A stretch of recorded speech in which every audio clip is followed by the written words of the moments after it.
You discover in the afterlife that God understands the complexities of life. She originally constructed her universe as a binary system with black and white and good and evil as the main principles.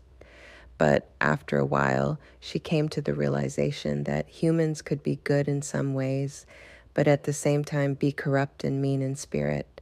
And so, how was she to work out who goes to hell and who goes to heaven? Could a man be an embezzler but also give to charity? Might a woman be an adulteress but bring pleasure and love to two men? And so God developed complex AI systems based on algorithms in order to weigh up all the factors. And then she connected the human race to the smart grid so that all intentions could be monitored.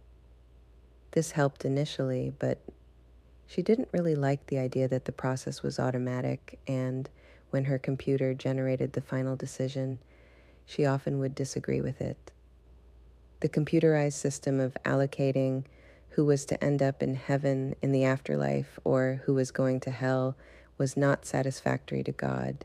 She realized both sides had suffered, both had their legitimate grievances, and both pled their cases earnestly. And so she covered her ears and moaned to herself in misery. She now realized that the humans she had created were multidimensional and were not the same creatures that she originally created in the rigid structure of her initial choices. Not all gods go through this sort of turmoil.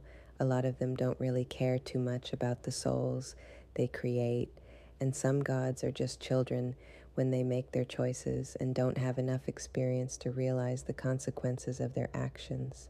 It may be to our good fortune that she has grown up a bit over the eons and has a deep sensitivity, which is not always the case by any means.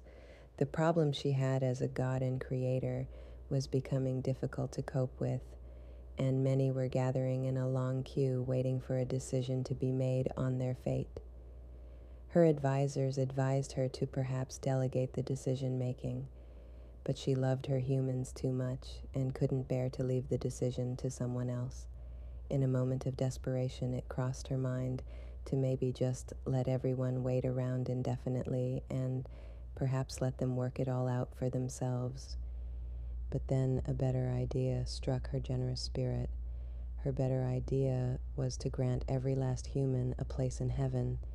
She could afford to do this because everyone has something good inside of them, she thought, as it was part of her original design specifications.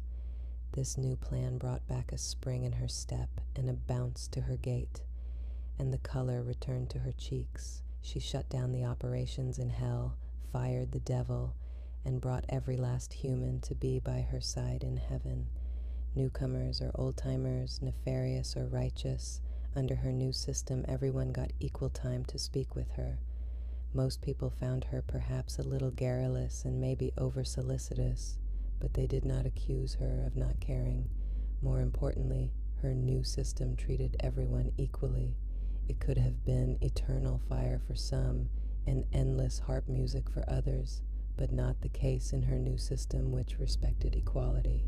There would be no Netflix versus Amazon Prime, no BBC versus Channel 4, no Budweiser versus champagne, and no potatoes versus sushi.